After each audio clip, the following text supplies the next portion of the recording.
Hello, you wonderful people, and welcome to another episode of Super-Fanta-Fi. This being a show about TV shows of the supernatural, fantasy, and or science fictional genre. For today's episode, I'm going to talk about Season 2, Episode 13 of Brea. A lot of really interesting things went down in this episode, so let's break it down. Well, first and foremost, it's in the aftermath of the building's explosion, and Levi stuck, but everyone that was there ended up working together to save him, and luckily they did, but with that, everyone's hopes have been dashed, because it's like, cool, our only known means of going home is gone now, so they're trying to make the best of it. So Sam's like, hey, let's have an election, so he throws his hat in the ring, and so does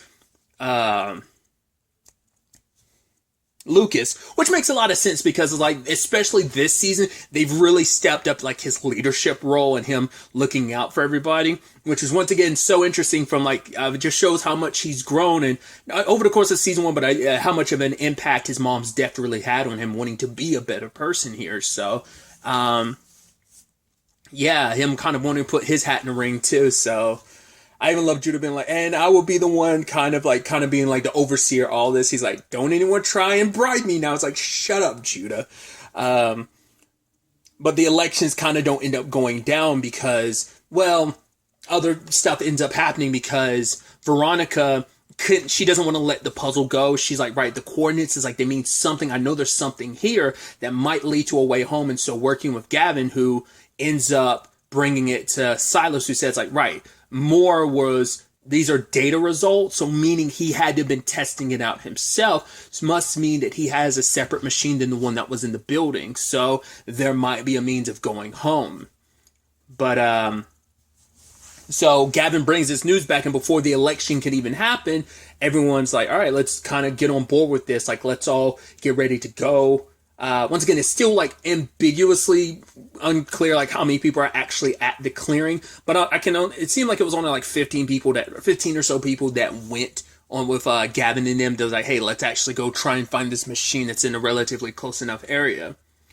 But what was interesting though is like Veronica's kind of been a little off. It's like, oh, could it still be residual, from the toxins from last episode? But then, it's not until she's with Riley that it's like, oh, here, I'm about to go get you some payments. And you see Veronica grab something. I'm like, did she grab a pregnancy test? And lo and behold, that is what it is. I was like, yo.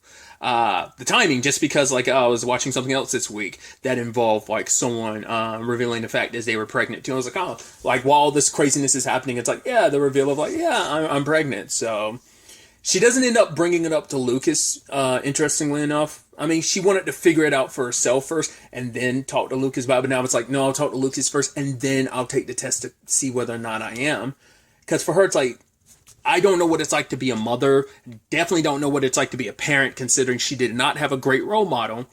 But the fact is that it's something that she's going to have to talk to Lucas. And for Lucas, he's thinking about staying regardless of even if they find their way home. Because, well, especially for him, like, there's nothing for him home. His dad's gone. His mom's gone. But for him, it's like, I'm a better person here than I was back home. And if I go back home, who's to say I don't fall back into that same habit and just end up screwing things up on that front? And that made Veronica go like, right, you got a lot of stuff figured out. I don't want to add to it. The fact is that I'm pregnant.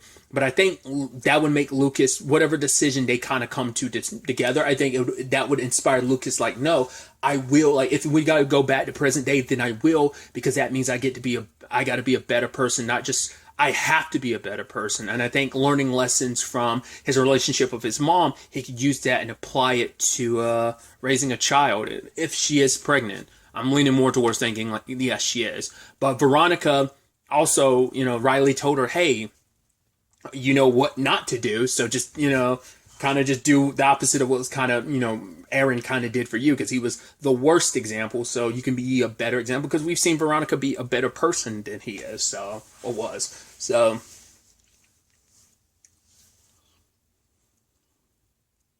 And I also do appreciate that budding friendship that they set up.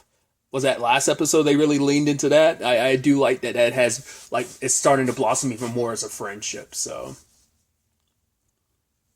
But while they were all looking for Moore's machine, they came across a pretty grisly scene. I kind of wasn't, because only, like, we've seen some dead bodies, but it's usually been, like, gunshot wounds or like that weapon from the tower that electrocutes you and like kills you and poisons you like that. That's what we've seen.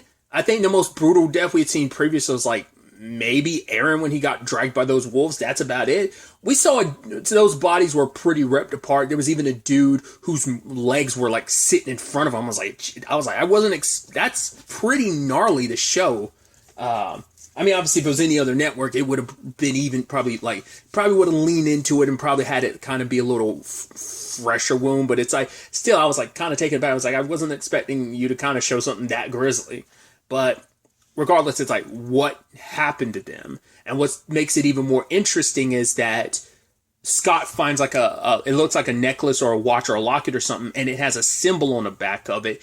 It's the same symbol for a company he was going to interview with. Because it's an element that they've kind of dropped, but it was something they leaned into in season 1 that Scott kind of figured out, like, oh, there's some like gold, like doubloons or something, like there was some like particular treasure here that he's like, it shouldn't be in this time frame. So it's like, yes, the sinkholes have opened up throughout history and different things and people might have gotten sucked in here. They haven't really come across people from different eras, but they've come across things from different eras but they haven't really push that element of the story since last season. That's all we've ever gotten of that, to my recollection. So now this family and everything, it's like, oh, this is where he was going to interview with them. Part of me is like, you don't, because, well, they look like they're wearing modern enough clothes. I was about to say, dude, could they be potentially from the same era? It might be that things are spiraling out because, especially now that the machine was like on when it blew up, maybe the situation hasn't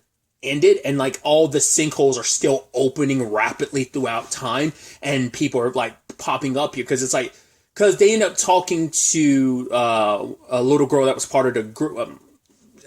She's like preteen or maybe even a teen. They were talking to a girl that Scott was communicating with about what was going on, and we don't got a lot of information, but she is German, so I'm like,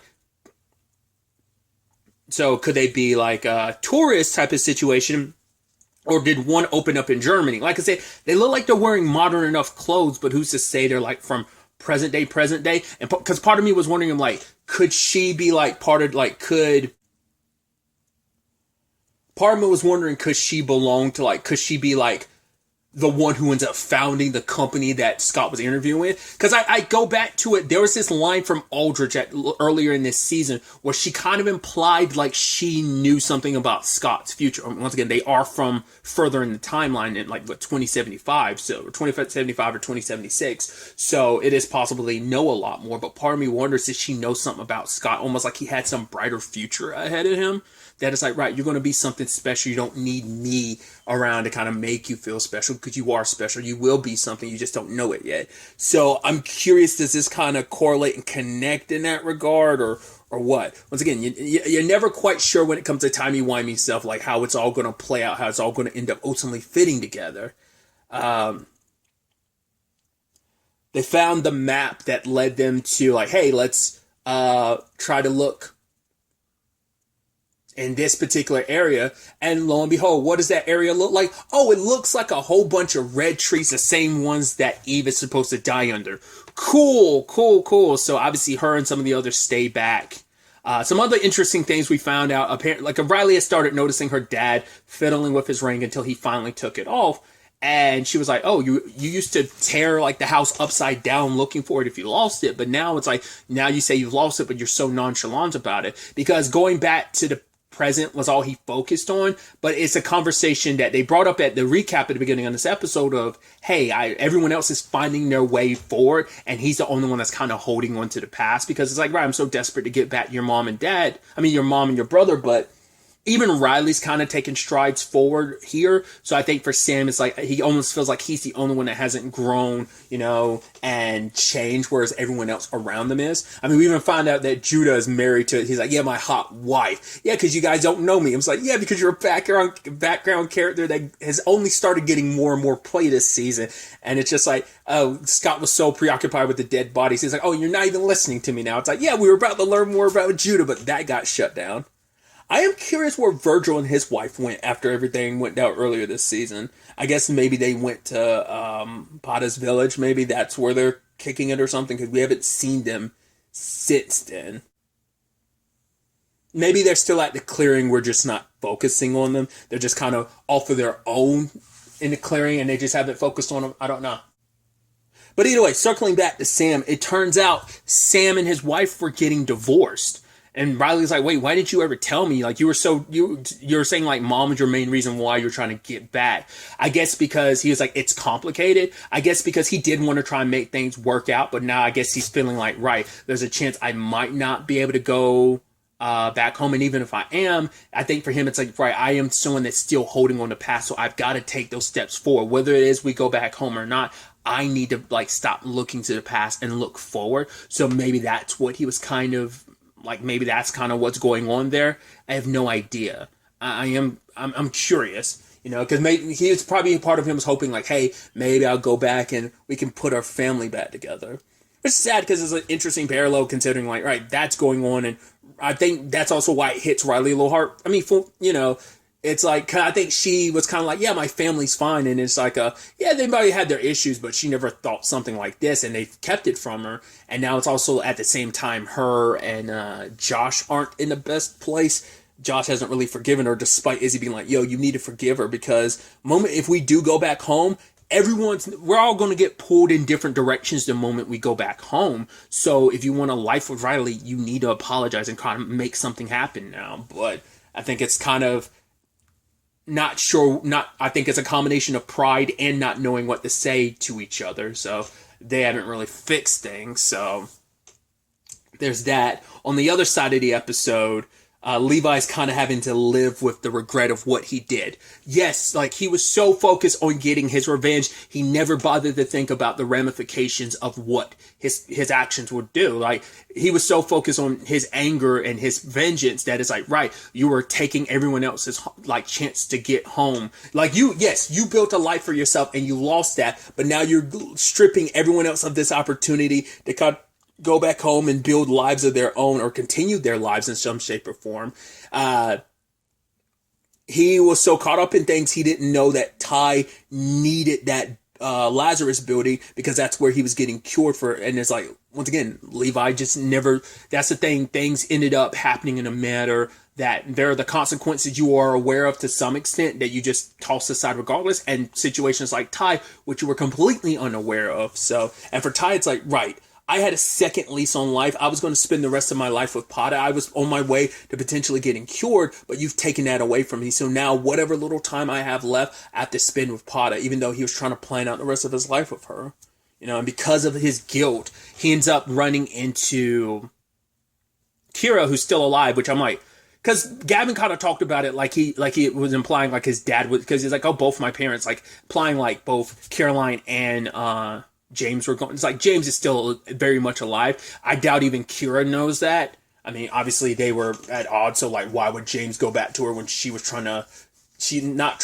straight up went behind his back, staged a coup and everything. But Kira's like, hey, we can get the medication for you, but you have to give us Talmud's box. It's buried in the village. It's got all this stuff in it that we need to survive. And I'm like, and because she was able to guilt trip him, because it's like, right, don't you owe it to everyone that you basically stranded here? I love that Silas saw this as an opportunity, being like, hey, we can work together because me helping out with all of this, if it means saving Ty's life in the end, Pato might kind of give me a stay of execution, or at least a stay of punishment, if I'm able to basically help her husband.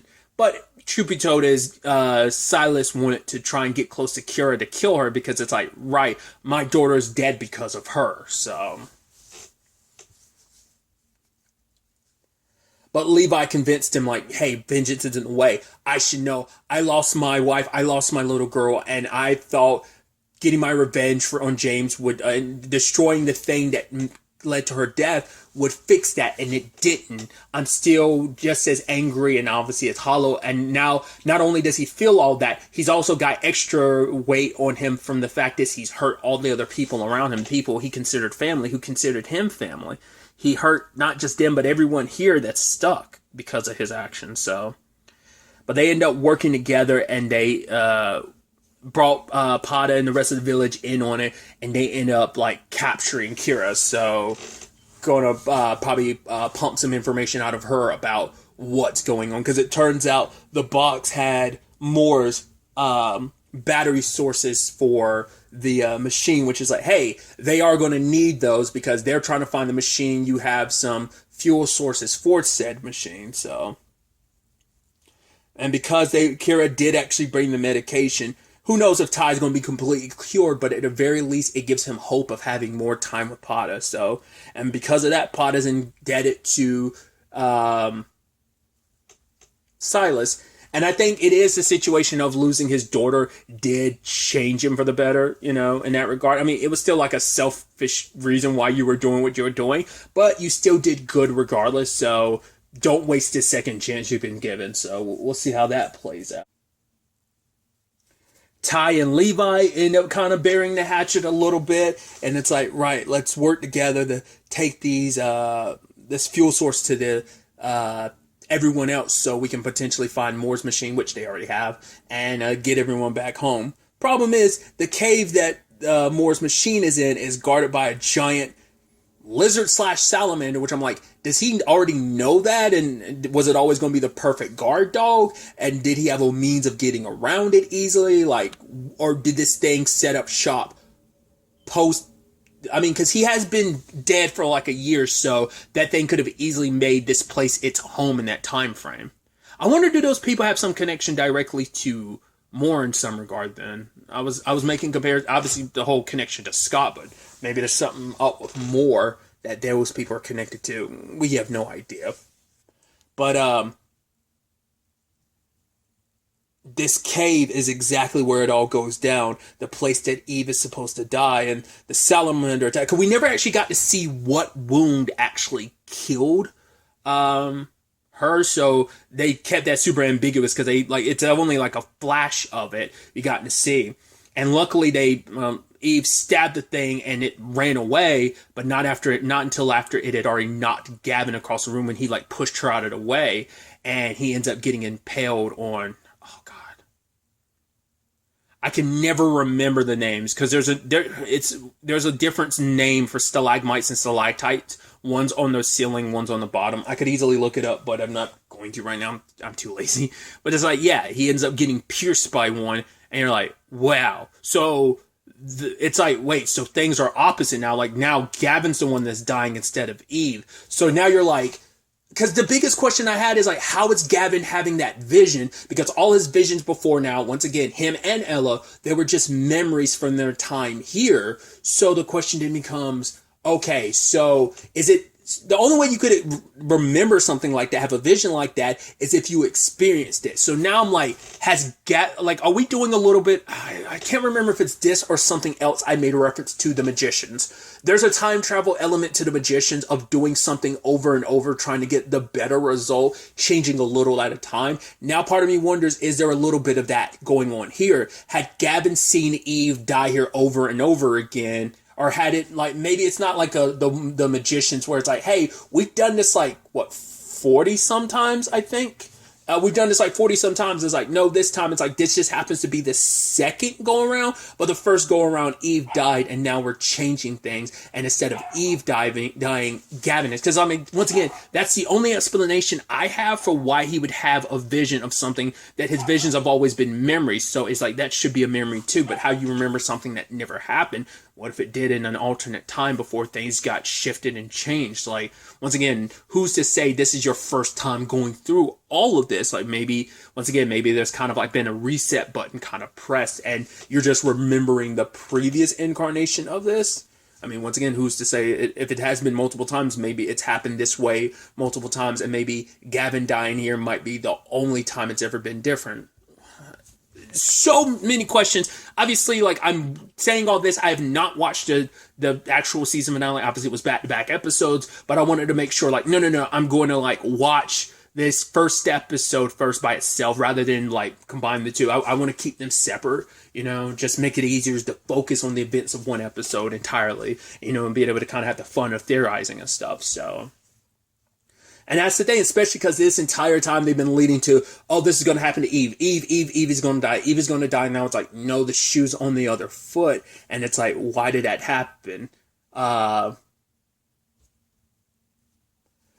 ultimately have to wait to see where all of this ends up taking us going forward into the next episode, which I'm going to start watching immediately afterwards. But I'm excited to see where the season finale takes us, how this all ends up playing out, how this all ends up getting wrapped up.